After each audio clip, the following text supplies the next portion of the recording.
VOA 60-তে স্বাগত জানাচ্ছি আমি তাহিরা কিবরিয়া। সংক্ষেপে আমেরিকার কিছু খবর।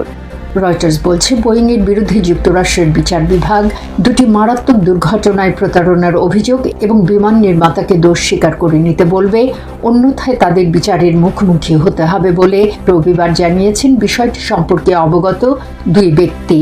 2018 ও 2019 সালে ভয়াবহ দুটি বিমান দুর্ঘটনায় 346 জন নিহত হন।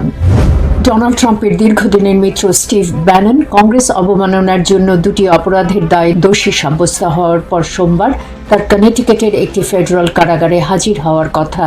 তাকে 4 মাসের কারাদণ্ড দেওয়া হয়েছে।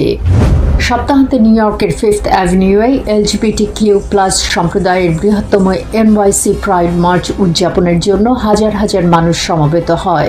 সান ফ্রান্সিসকোতে রবিবার বিশ্বের অন্যতম বৃহত্তম আরেকটি প্রাইড মার্চ অনুষ্ঠিত হয়েছিল। আজ পর্যন্তই। Tahira Kibria, voice of America, Washington.